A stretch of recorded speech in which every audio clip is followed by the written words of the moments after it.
Diogo, peço imensa. Sem problema. Dizia, partindo, para este tema, gostaria de colocar um primeiro cenário e a partir desse primeiro cenário irmos passando também por aquelas que são as matérias mais importantes desta interseção entre a inteligência artificial e a proteção de dados.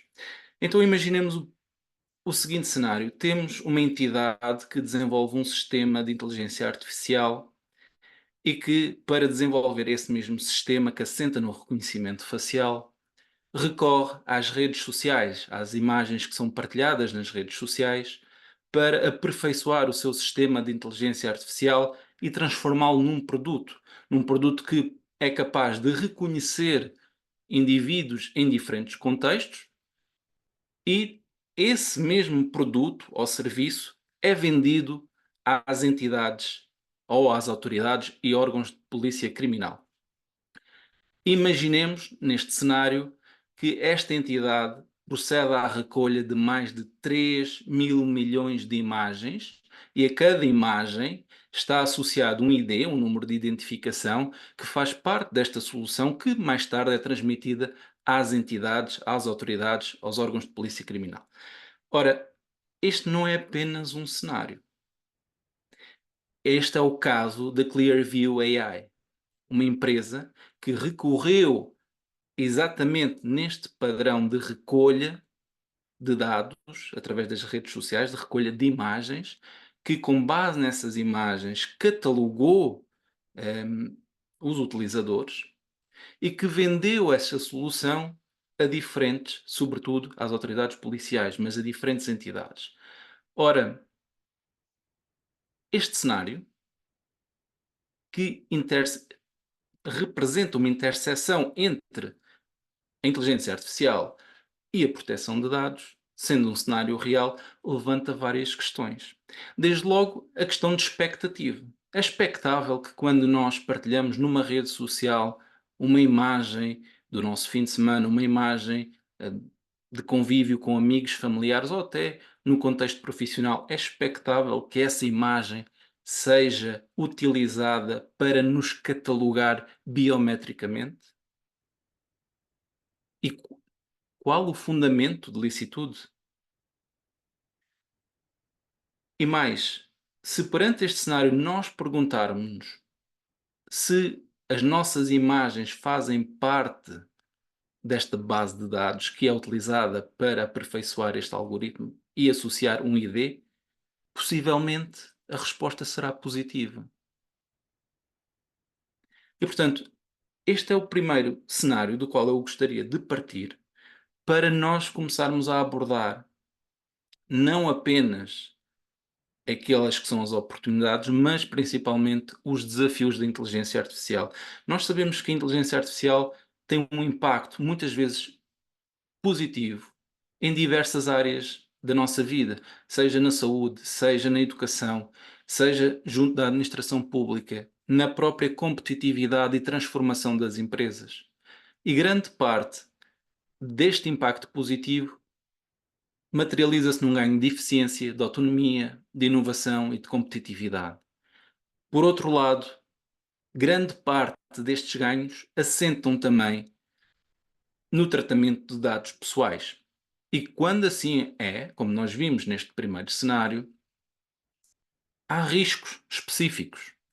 Ilustra apenas alguns desses riscos específicos. Temos o profiling, ou seja, a criação de perfis, o enviesamento ou o bias, resultados negativos como a discriminação, a proliferação de decisões individuais automatizadas, quando nós sabemos que o Regulamento Geral sobre a Proteção de Dados limita bastante a utilização ou o recurso a decisões individuais automatizadas e a extração de dados ilícita. Estes são exemplos, apenas alguns dos exemplos, dos riscos que existe para o tratamento de dados e para os dados pessoais. Ora, nós sabemos que o tratamento de dados e a inteligência artificial tem um impacto económico, tem um impacto na sociedade, e a pergunta que daqui nasce é perceber como é que nós podemos equilibrar o desenvolvimento tecnológico e, em simultâneo, garantir uma proteção eficaz dos direitos fundamentais, como seja o direito à proteção de dados e também o direito à privacidade. Por isso, ao longo desta sessão, iremos falar dos desafios e das oportunidades que são geradas pela inteligência artificial. Nós, para partirmos para esta análise, é necessário que tenhamos em atenção aquilo que é considerado inteligência artificial, porque hoje em dia utilizamos o termo num sentido bastante lato.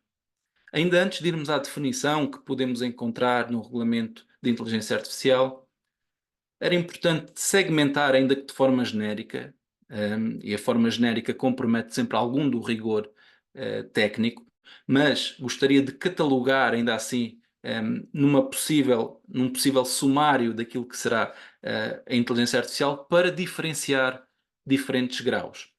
Nós muitas vezes falamos de inteligência artificial como uma categoria genérica.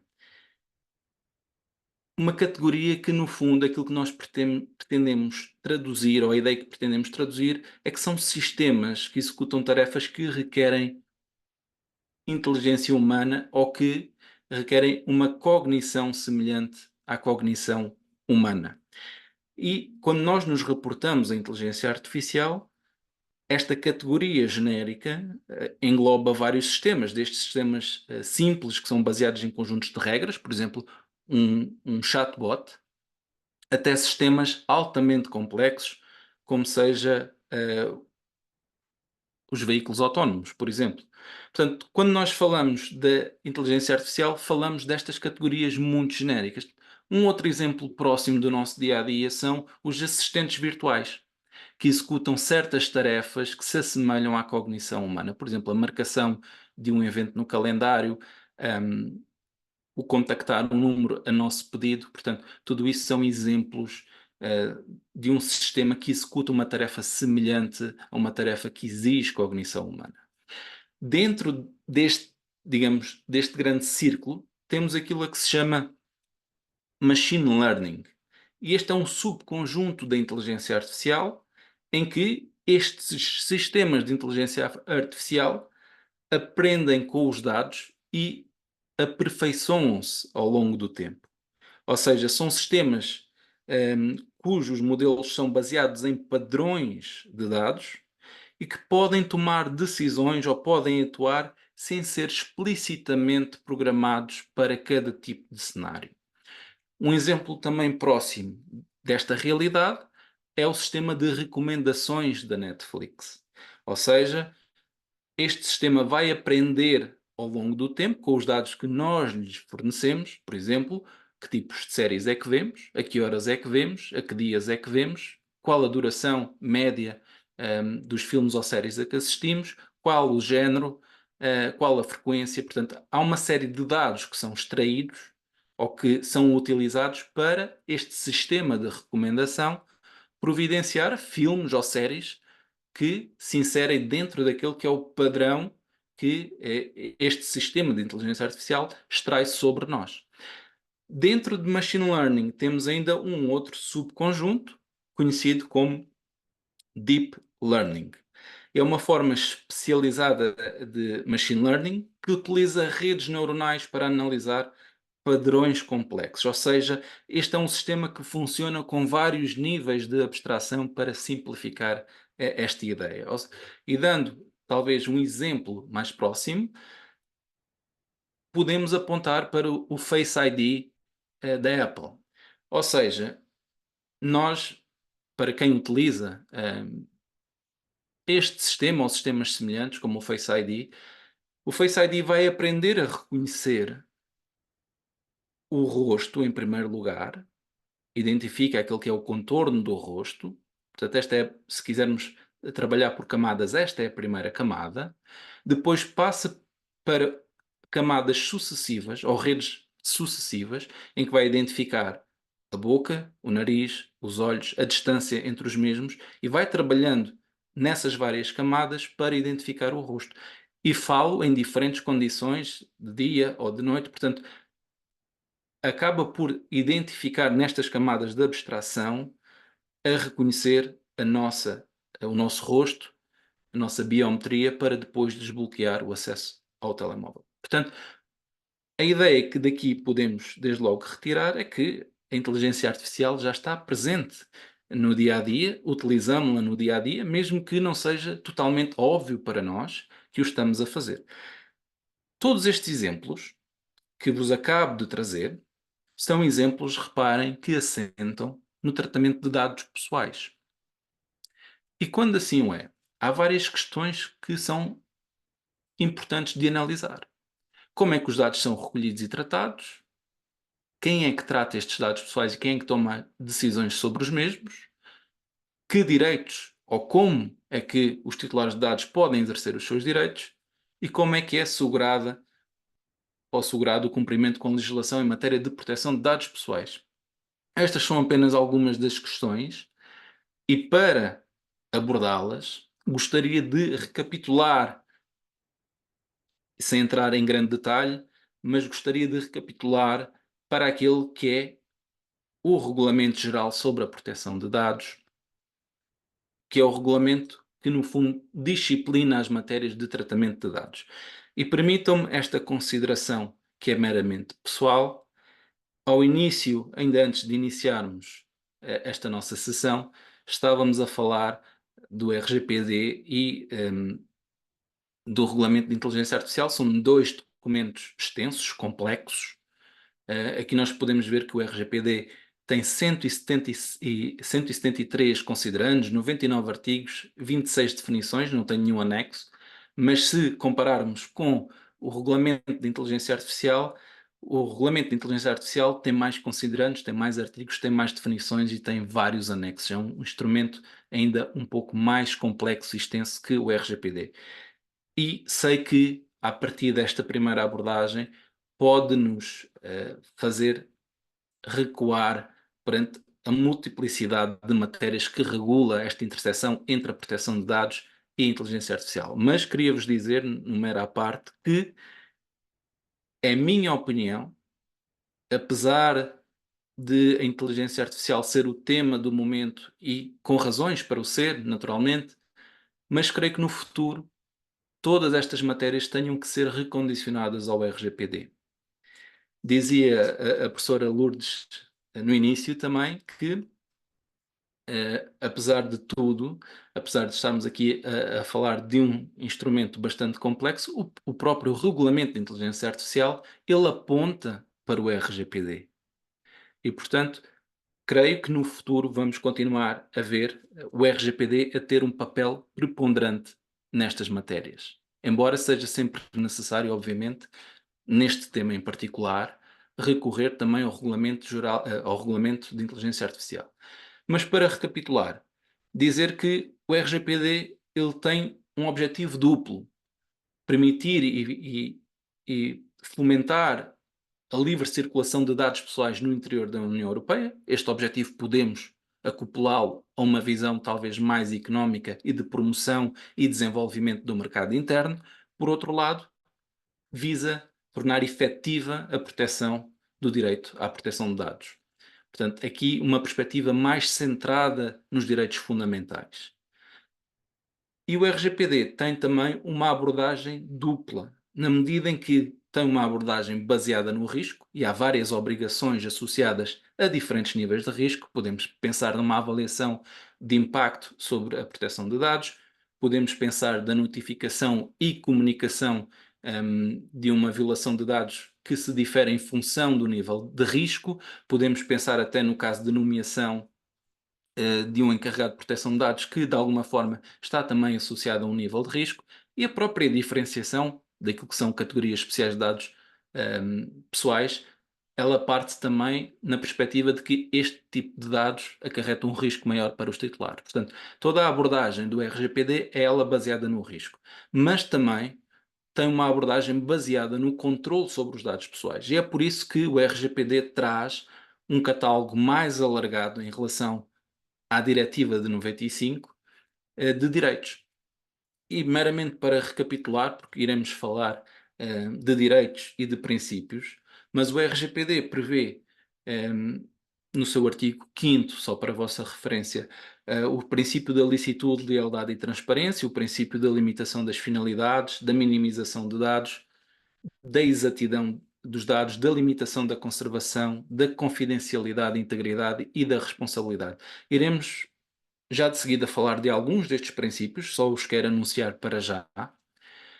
E depois, por outro lado, entre outros direitos, o RGPD consagra o direito dos titulares de dados à informação, o direito de acesso, retificação, apagamento, limitação e oposição ao tratamento, à portabilidade dos dados e à não sujeição a decisões individuais automatizadas. Inclui vários outros direitos que não estão aqui incluídos, por exemplo, o direito a retirar o consentimento, o direito a apresentar uma queixa junto da autoridade de controle ou o direito a uma ação judicial. Mas, essencialmente, estes são os direitos que o RGPD prevê. E porquê é que eles são importantes? Porque é aqui, exatamente sobre o tema dos princípios e dos direitos, que podemos encontrar, eu não diria áreas de tensão, entre a proteção de dados e a inteligência artificial, mas diria certamente que a inteligência artificial, e aqui gostaria de referir que me estou a reportar à inteligência artificial enquanto tecnologia, haveremos de entrar especificamente no regulamento de inteligência artificial, mas para já estou a referir-me à inteligência artificial enquanto tecnologia, é exatamente nestes princípios que vamos encontrar alguns desafios. Ora, olhemos, por exemplo, para o princípio da limitação das finalidades. Este princípio diz-nos que o tratamento de dados deve ocorrer tendo em conta finalidades determinadas, explícitas e legítimas. E mais, acrescenta uma proibição na medida em que o tratamento posterior não pode ser ou não pode ocorrer de forma incompatível com as finalidades que, em primeiro lugar, motivam o tratamento de dados. Ora, nós quando falamos de inteligência artificial, sobretudo quando falamos de machine learning, nós vimos que machine learning, falamos de modelos que são baseados em padrões de dados e que podem tomar decisões sem serem explicitamente programados para tal. O que nós retiramos daqui é que a inteligência artificial, enquanto tecnologia, uma característica que tem é ser flexível. Isto significa que pode reorientar o tratamento de dados tendo em conta novas finalidades, ainda que o tratamento incida sobre o mesmo conjunto de dados. E este é um ponto de tensão. Porquê? Porque à partida, quando nós vamos tratar dados, temos que o fazer para uma finalidade determinada. Ora, o objetivo, quando nós utilizamos sistemas baseados em machine learning, muitas vezes é descobrir até se existe alguma finalidade para a qual eu posso utilizar os dados. Esta é a primeira área que eu gostaria de destacar em termos de um desafio concreto que a tecnologia de inteligência artificial coloca sobre o RGPD. Num outro prisma, o princípio da lealdade diz-nos que o tratamento de dados deve ser justo e leal e não deve recorrer a artifícios que possam induzir de alguma forma os titulares de dados em erro ou engano. Por outro lado, nós sabemos que os sistemas de inteligência artificial, e podemos continuar com o exemplo de machine learning, recorrem a um grande volume de dados. Aliás, quanto mais forem os dados disponíveis, mais ou melhor vai ser, digamos, as funções que são extraídas pelo algoritmo. Vão ser mais precisas, vão ser mais completas. E o problema parte da ideia de que nem sempre, em primeiro lugar, os dados são recolhidos de uma forma justa e leal. Aliás, partimos nesta sessão de hoje exatamente com um cenário em que os dados não foram recolhidos de forma justa e leal e muitas vezes, mesmo que o sejam, se os dados não estiverem, digamos, se tiverem algum tipo de enviesamento, aquilo que vai ocorrer com a inteligência artificial e com os algoritmos e funções que são extraídas desse algoritmo é perpetuar o enviesamento que possa existir nesse conjunto de dados, aquilo que chamamos bias. No âmbito do princípio da transparência, que é um princípio central, diria, no RGPD, diz-nos este princípio que os dados são objeto de um tratamento transparente e que os titulares de dados, isto é, as pessoas devem ser informadas sobre como os seus dados são tratados, isto também para que possam exercer os seus direitos. Problema, quando nós transportamos esta mesma ideia para o plano tecnológico, é que muitos sistemas, e aqui podemos dar o exemplo dos sistemas de deep learning, operam em caixas negras. O que significa que existem processos internos de tomada de decisão que, além de não serem facilmente explicáveis, muitas vezes não são sequer conhecidos. E, portanto, isto dificulta dar cumprimento às regras que emanam do princípio da transparência. Aliás, não é por acaso que grande parte das obrigações que estão previstas no regulamento de inteligência artificial assentam sobre transparência. E haveremos de falar da proposta diretiva sobre a responsabilidade civil, sobre a responsabilidade de inteligência artificial, no caso das ações de indenização, em que a transparência é também um ponto central. Temos, por um outro lado, o princípio da minimização de dados, que nos diz, como muitos de vós sabem, que os dados devem ser adequados, pertinentes e limitados ao que é necessário, em relação às finalidades para os quais são recolhidos e tratados. Por outro lado, e este talvez seja o princípio mais óbvio, que de alguma forma representa um desafio, porque, como nós sabemos, e dizia anteriormente que alguns sistemas, ou a maior parte dos sistemas de inteligência artificial, aqui retorno ao exemplo de machine learning, requerem vastas quantidades de dados para poder aperfeiçoar as funções, a sua precisão e o seu desempenho. Como dizia anteriormente, a ideia é que quanto maior o número de dados disponíveis, mais eficaz serão as funções que são extraídas dos algoritmos. E isto contradiz, ou não necessariamente, mas cria um ponto, digamos, cria um desafio no seu alinhamento com o princípio da minimização de dados. O mesmo se diga em relação ao princípio da exatidão dos dados. A exatidão dos dados, o princípio da exatidão dos dados, traduz-se na ideia que os dados devem ser mantidos, devem ser exatos e atualizados, e impõe sobre os responsáveis pelo tratamento uma obrigação adicional, que é uma obrigação de garantir que os dados que são imprecisos ou inexatos sejam, sem demora injustificada, apagados ou retificados. Ora, isto é um problema porquê? Ou pode ser um problema porquê? Porque muitas vezes os sistemas de inteligência artificial, eu falo aqui especificamente de sistemas dinâmicos ou sistemas mais complexos, podem vir a incorporar dados que não estão atualizados ou que não são exatos e vêm perpetuar os enviesamentos, a bias, levando a que muitas vezes os resultados que são produzidos pelos sistemas de inteligência artificial possam vir a conflituar com este mesmo princípio.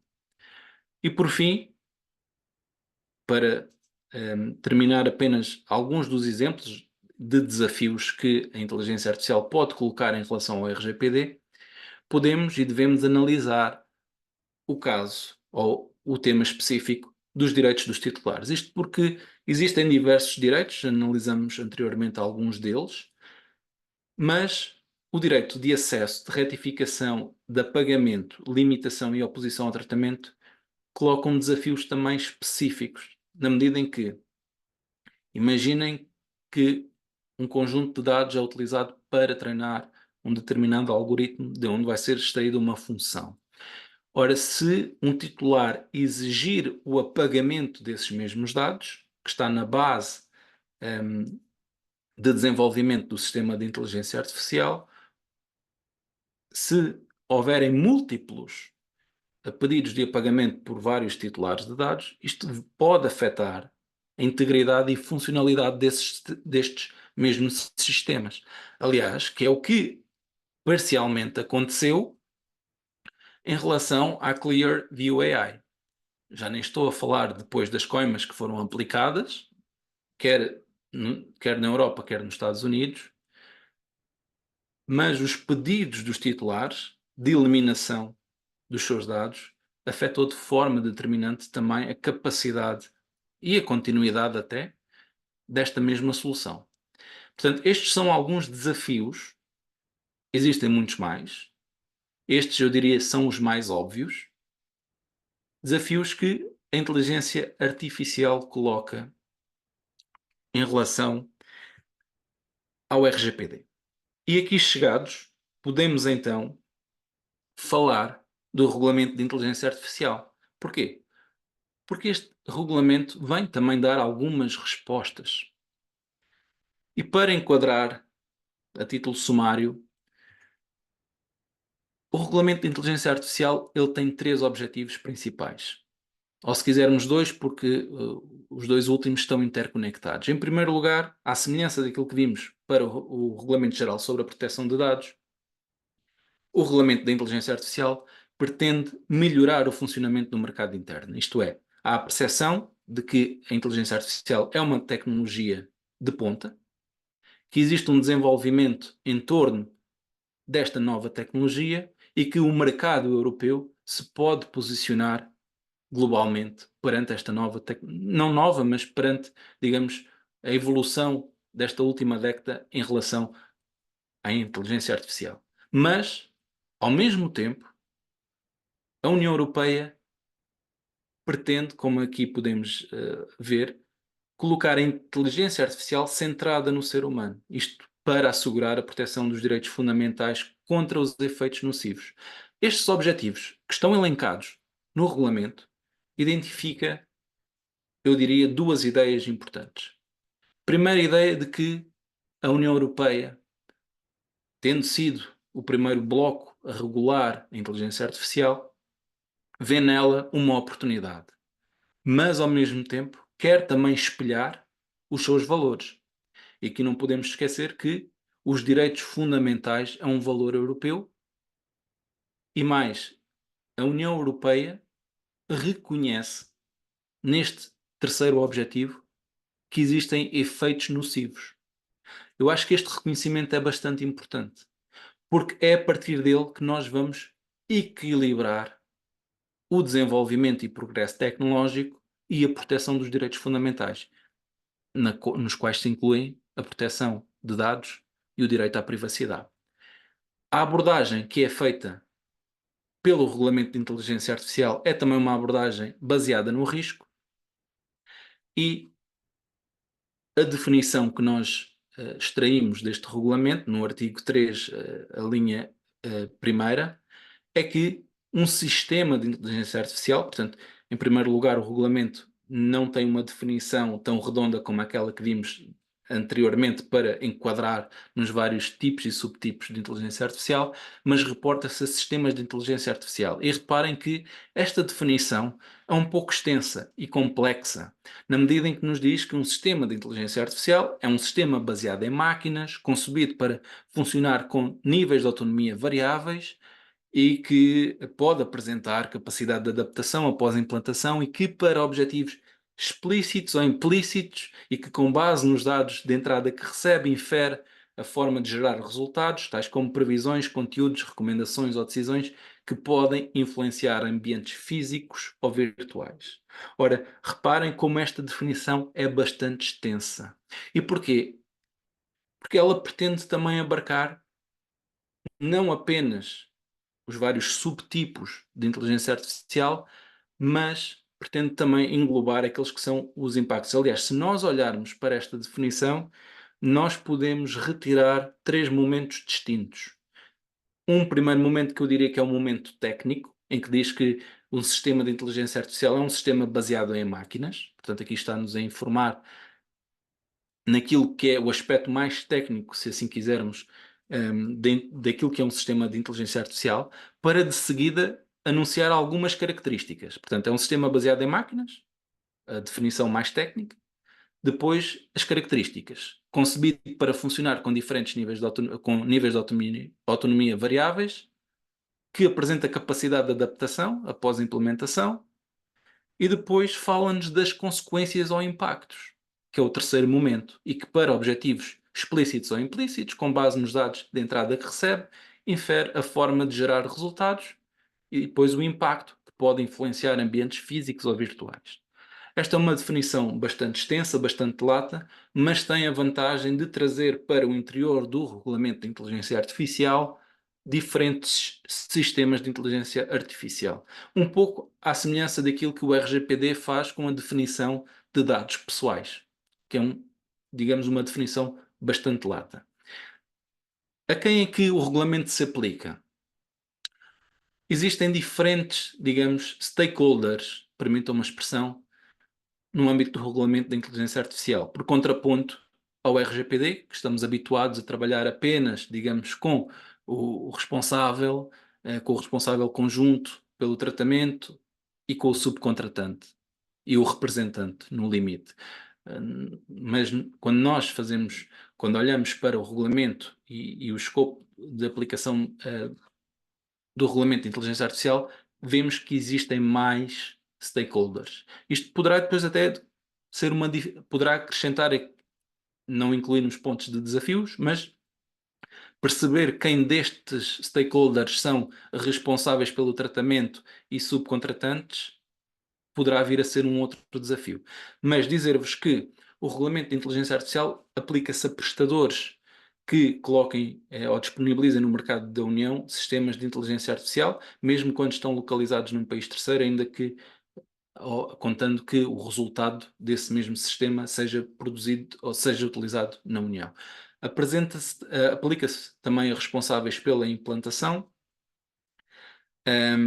a mandatários dos prestadores, a importadores, distribuidores de sistemas de inteligência artificial, a fabricantes de produtos que incorporam nos seus produtos sistemas de inteligência artificial e a pessoas afetadas que estão localizadas na União Europeia. Muito importante dizer que não tem que existir aqui um vínculo de cidadania em relação à União Europeia, aos Estados-membros da União Europeia. Portanto, basta que a pessoa esteja localizada na União Europeia para que se possa, ou para que possa recorrer dos mecanismos de defesa que o regulamento, e mais adiante haveremos de ver a proposta, permitem.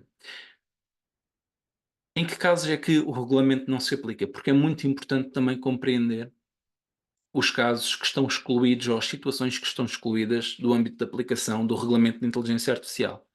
E o regulamento não se aplica efetivamente a sistemas de inteligência artificiais que sejam utilizados para fins militares de defesa ou de segurança nacional. Isto porque é uma matéria que também ela está excluída da competência da União Europeia. Não se aplica também a sistemas de inteligência artificial que sejam utilizados por autoridades públicas de países terceiros ou por organizações internacionais no âmbito de acordos de cooperação policial e judiciária, a sistemas e modelos de inteligência artificial que sejam utilizados para desenvolvimento e investigação científica, também para investigação e desenvolvimento de sistemas ou modelos de inteligência artificial antes dos mesmos serem colocados no mercado. Muita atenção para este ponto, porque isto não significa que o RGPD não se aplique. Ou seja, esta exceção aplica-se essencialmente durante o período de concepção e desenvolvimento de sistemas de inteligência artificial, antes de serem colocados no mercado. E, portanto, o regulamento exclui a sua competência, digamos assim, neste âmbito, durante esta fase, durante este processo. Mas este processo não se exclui do RGPD. Muito importante chamar a atenção para este pequeno pormenor que tem bastante importância. Não se aplica também a indivíduos que sejam considerados responsáveis pela implantação que utilizem inteligência artificial no âmbito de uma atividade pessoal e não profissional, e também não se aplica a sistemas de inteligência artificial que sejam disponibilizados de forma gratuita e sendo de fonte aberta, desde que não incidam sobre práticas proibidas ou sobre sistemas de inteligência artificial de alto risco. Como vos dizia, por falar em risco, o regulamento da inteligência artificial ele estrutura-se em diferentes níveis de risco. Temos um primeiro nível que poderemos apelidar de risco inaceitável. O artigo 5º fala-nos das práticas proibidas, como seja a classificação social, e como poderão ver aqui nesta apresentação, as coimas que são previstas são bastante altas, e dizer-vos um pormenor que ainda muito tem passado despercebido. Se além das práticas proibidas existir a violação dos termos do RGPD, as duas coimas são cumulativas. Portanto, nós não estamos a falar apenas de 7% no limite. a esses 7%, temos que somar os 4% que o RGPD possa conter. Portanto, os dois regulamentos juntos levam a um teto máximo de 11% da atividade económica de uma entidade. 11% é bastante. E, portanto, quando nós juntamos os dois regulamentos, esta matéria de facto é para, permitam-me a simplicidade da expressão, mas é de facto para ser levada a sério. Temos um outro patamar a que podemos, e aqui o artigo 6º fala de risco elevado, são sistemas de inteligência artificial de risco elevado, como seja a classificação de crédito. Temos depois sistemas de inteligência artificial que entram, digamos, no patamar de risco limitado ou de risco mínimo e cujas obrigações, no caso do risco limitado, assenta sobretudo na transparência. E quando nós falamos de risco mínimo, e podemos aqui apresentar, de exemplo, os filtros de spam dos nossos e-mails, quer dizer, não há aqui propriamente regras tão rígidas como nós vimos anteriormente, existe a possibilidade de serem adotados códigos de conduta. As obrigações que estão previstas no regulamento de inteligência artificial assentam sobretudo nestes dois níveis, o de risco elevado, de risco limitado, e veremos a seguir de uma outra categoria que é denominada sistemas de inteligência artificial de finalidade geral. Diria que grande parte do regulamento de inteligência artificial e as obrigações que contém estão direcionadas a estes diferentes sistemas, a estes diferentes riscos. Portanto, quando nós falamos do risco elevado, o anexo 1 e anexo 3 do regulamento indicam-nos quais são os sistemas de inteligência artificial que são considerados de risco elevado, e grande parte das obrigações assentam em deveres de gestão de risco, governação de dados, documentação técnica, manutenção de registros, transparência, supervisão humana, que aqui vem a ter um papel preponderante, também na cibersegurança e na gestão de qualidade. Existe também, no caso dos organismos de direito público ou entidades privadas que prestam serviços públicos, e também sistemas, e também em relação a responsáveis pela implantação de sistemas que estão previstos, e aqui trouxe-vos em particular para vos situar o anexo 3.5, linhas B e C. Nestes casos, acresce a obrigação de realizar uma avaliação de impacto sobre os direitos fundamentais. Porque é que trago em específico esta avaliação? Porque esta avaliação pode e deve conjugar-se com uma outra avaliação que nós conhecemos no âmbito do RGPD, que é a avaliação de impacto sobre o tratamento de dados. Uma não substitui a outra, mas certamente que as duas se complementam e podem ser utilizadas de forma, digamos, a complementar no plano do Regulamento de Inteligência Artificial, dar cumprimento a esta avaliação, utilizá-la também, ou utilizar a avaliação de impacto previsto no RGPD também para complementar a avaliação de impacto sobre os direitos fundamentais. No âmbito do risco limitado, falamos essencialmente de deveres centrados na transparência. Como vos dizia, à parte destes níveis de risco, existe também no capítulo 5º do Regulamento de Inteligência Artificial modelos que são considerados modelos de inteligência artificial de finalidade geral. Eles distinguem-se entre modelos de finalidade geral e modelos de finalidade geral com risco sistémico. Qual a diferença? O critério vou encontrá-lo no artigo 51 do Regulamento da Inteligência Artificial. E quando nós falamos de prestadores, as obrigações principais centram-se na documentação técnica do modelo, na adoção de políticas de conformidade com a legislação em matéria de direitos de autor e também nos deveres de transparência, quer com outros prestadores, quer perante o público. No caso de modelos de inteligência artificial com risco sistémico, e aqui, uma vez mais, atenção, estamos a falar nas obrigações dos prestadores, além de todas as obrigações que vimos anteriormente, acrescem obrigações específicas relacionadas com a avaliação dos modelos, com a avaliação e mitigação de riscos sistémicos, com a obrigação de realizar um acompanhamento, documentação e comunicação de incidentes graves, e muito específico também para o plano da pós-graduação, a questão da adoção de medidas técnicas e organizativas, sobretudo centradas na cibersegurança, para modelos e para a infraestrutura que suporta a inteligência artificial. Dizer-vos também que é muito importante ter presente que o regulamento da inteligência artificial, à semelhança daquilo que nós vimos com o RGPD, existe um momento de entrada em vigor e um momento de entrada em aplicação. No caso do regulamento da inteligência artificial, esta entrada em aplicação é faseada. Ora, o regulamento entrou em vigor a dia 1 de agosto deste ano. No ano seguinte, em 2025, dia 5 de fevereiro, entra em aplicação o capítulo 2, referente às práticas proibidas. A 2 de agosto, entrará em aplicação o capítulo 5º, referente a estes modelos de finalidade geral que acabamos de analisar. Um ano depois, entrará em aplicação as obrigações para sistemas de inteligência artificial de risco elevado, nomeadamente aquelas que estão catalogadas no anexo 3. E um ano depois, na mesma data, 2 de agosto, entrará em aplicação o conjunto de obrigações para sistemas de inteligência artificial de risco elevado, mas aquelas que estão enunciadas no anexo 1.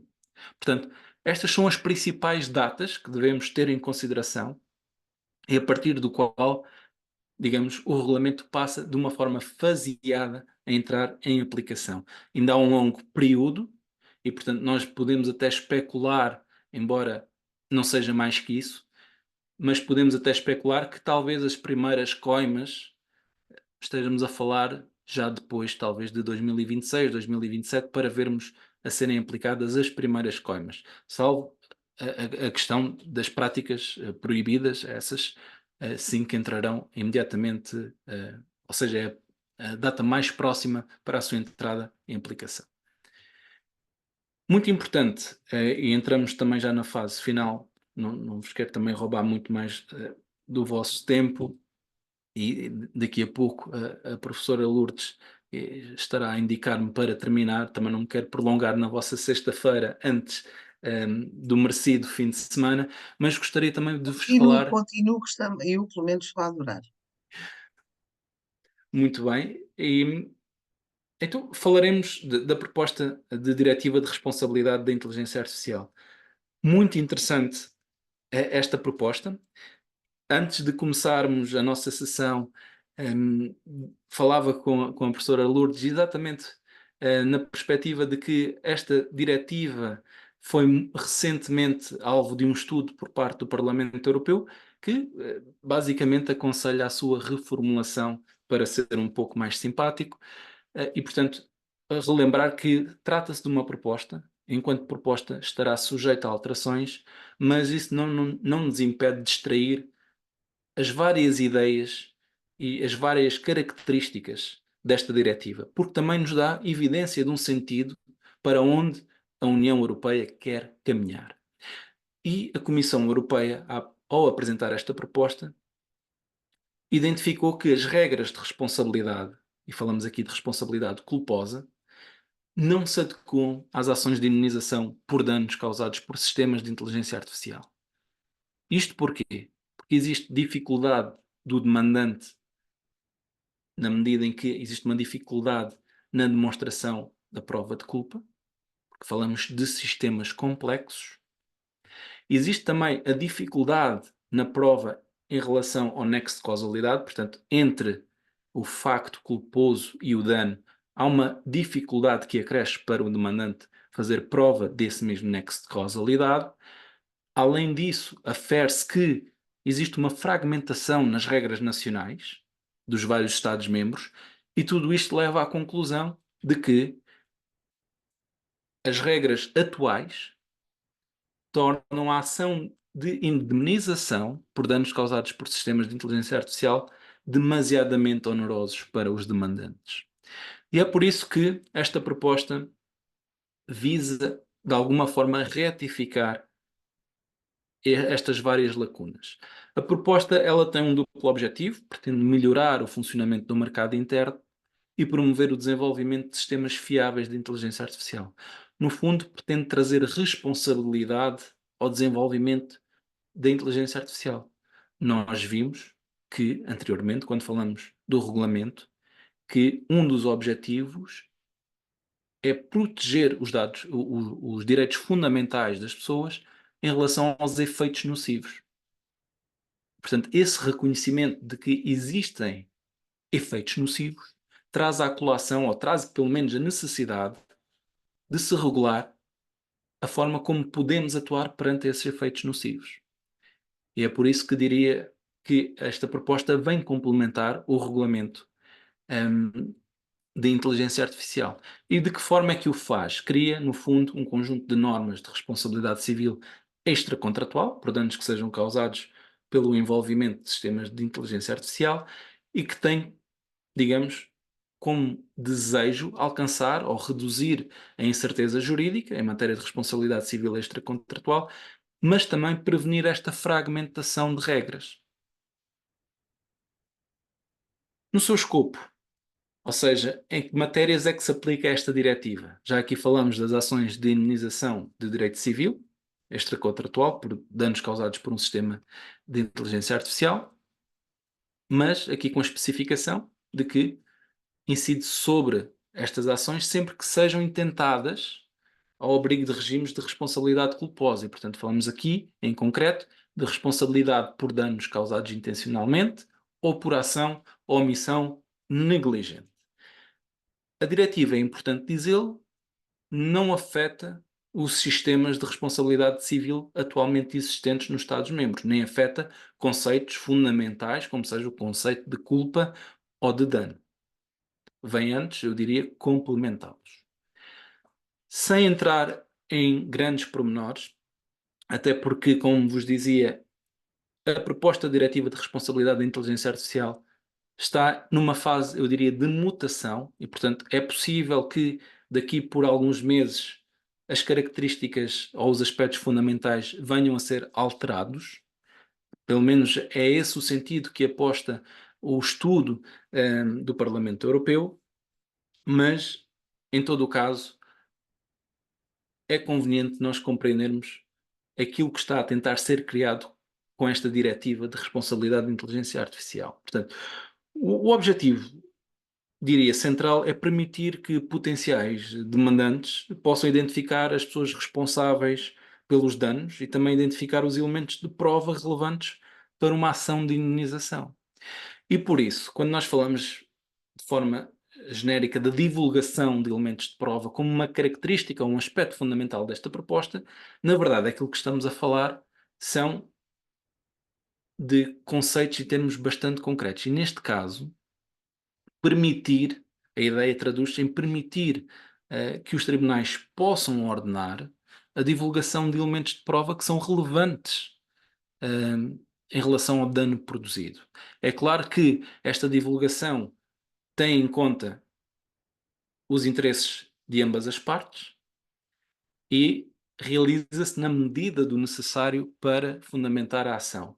Mas ponto importante é que os tribunais passam, se a proposta for, se a proposta diretiva for aprovada, passam a poder ordenar a divulgação destes elementos. Uma vez mais, isto vem relacionar-se com transparência. Um ponto central em todos, nos regulamentos que nós vimos, o Regulamento de Inteligência Artificial e o RGPD, mas também nesta mesma diretiva.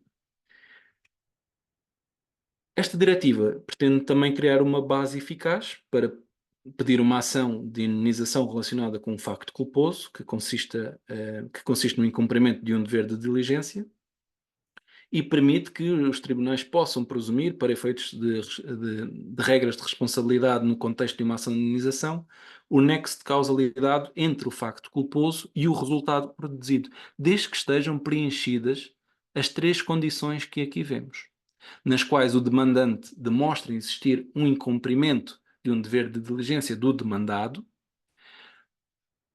ao qual acumula a necessidade do tribunal considerar que o facto culposo influenciou o resultado produzido pelo sistema de inteligência artificial, e um terceiro requisito, na qual o demandante possa demonstrar ou consiga demonstrar que o resultado produzido pelo sistema de inteligência artificial deu origem ao dano. Há depois regras mais específicas para sistemas de inteligência artificial de risco elevado, mas no fundo aquilo que se está a procurar criar com a presunção iledível de um nexo de causalidade não é inverter totalmente o ónus da prova, mas é permitir criar uma base eficaz para fundamentar uma ação de indenização. E esta é uma terceira e muito importante característica, esta proposta diretiva, cria uma abordagem de harmonização mínima. Ou seja, nada impede que os Estados-membros possam criar regras mais favoráveis, no âmbito do seu direito nacional, para fundamentar estas ações de indenização. E nessa medida, por consequência, esta proposta diretiva permite que os demandantes possam invocar regras mais favoráveis com base no direito nacional, o que é, de facto, uma vantagem para quem pretende fundamentar uma ação de indemnização por danos que haja sofrido. Ora, como vos dizia, esta é para já ainda uma proposta, ela estará sujeita, e ao início, ainda antes da nossa sessão, falávamos que o próprio regulamento de inteligência artificial esteve sujeito a várias modificações. Não se espera que esta proposta seja diferente, mas ela revela-nos, eu creio que de uma forma tendencialmente clara, qual é a abordagem que a União Europeia pretende sobre a responsabilidade da inteligência artificial. Com isto, chego ao fim desta nossa sessão, agradeço-vos o tempo que disponibilizaram para, no final de tarde de sexta-feira, estar aqui reunidos para falarmos destes temas. Dizer-vos que também estamos num verdadeiro ponto de viragem e que, como dizia inicialmente, a inteligência artificial está a reconfigurar os alicerces da nossa sociedade, da forma como nós nos relacionamos com ela e da forma como ela se relaciona connosco, mas este ponto de viragem, este progresso, esta evolução tecnológica não se pode desprender nem ficar indiferente aos direitos, nem os pode ignorar. E, portanto, o grande desafio, e sessões como estas são muito importantes para identificar, é exatamente encontrar o equilíbrio entre a evolução tecnológica, o progresso tecnológico, mas assente na defesa de direitos fundamentais.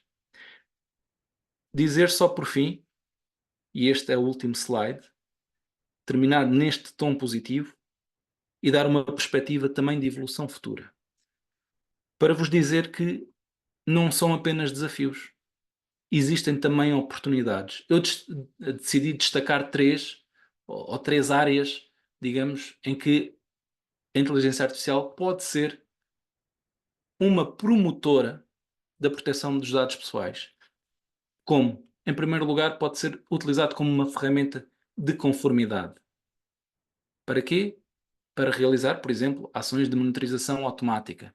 Exemplo, violações de dados.